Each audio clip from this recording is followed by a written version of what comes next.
India, England விளையாடுற 4வது test match வந்து மான்செஸ்டர்ல இப்ப ஆரம்பிக்க போகுது.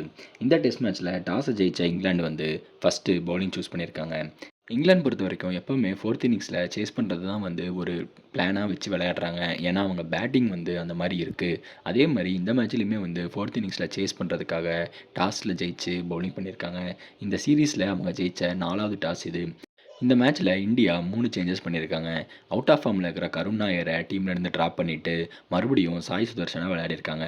ஆகாஷ்தீப்புக்கு வந்து இன்ஜுரி ஆனதுனால, அன்ஷுல் கம்போஜ்க்கு இந்தியா டெபு குடுத்துருக்காங்க. ரஞ்சி டிராஃபில ரொம்ப நல்லா பண்ணியிருந்தாரு அன்ஷுல் கம்போஜ். நிதிஷ்குமார் ரெட்டிக்கு வந்து இன்ஜுரி ஆனதுனால, அவருக்கு பதில் மறுபடியும் ஷார்துல் தாக்கூர் இந்த மேட்ச்ல விளையாடுறாரு. இந்த 3 சேஞ்சோட இந்தியா இந்த மேட்ச்ல போறாங்க.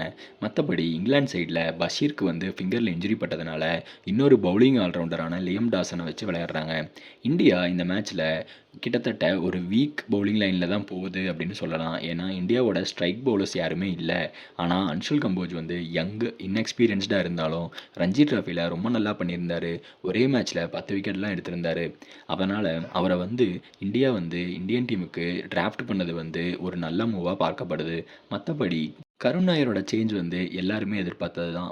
3 மேட்ச்லயுமே வந்து ஓரளவுக்கு செட் ஆன மாரி இருந்தும், விக்கெட்ட வந்து ஈஸியா த்ரோ பண்ணாரு. அதனால அவங்க ஃபர்ஸ்ட் மேட்ச்ல ஆடின சாய் சுதர்ஷனுக்கே மறுபடியும் போயிருக்காங்க.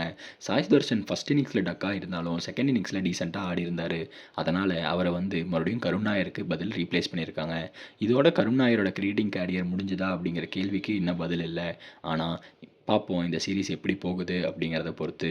இதுக்கடுத்து எனக்கு தெரிஞ்சு அடுத்த 2 மேட்சுமே வந்து சாய் சுதர்ஷன் விளையாடுவாரு. இங்கிலாந்து பொறுத்தவரைக்கும் இந்த சீரிஸ்ல 2-1 ஆல்ரெடி லீட்ல இருக்காங்க. இந்த மேட்ச்ல வந்து நெறைய மழை வர வாய்ப்பு இருக்கிறதுனால, கண்டிப்பா இந்த மேட்ச் ட்ரா ஆக நெறைய சான்ஸ் இருக்கு. இங்கிலாந்து வந்து இந்த சீரிஸ ஜெயிக்கிறதுக்கும் ரொம்ப அதிகமான சான்ஸ் இருக்கு. பார்ப்போம் இந்த சீரிஸ் எப்படி போகுது, இந்த மேட்ச் எப்படி போகுதுன்னு.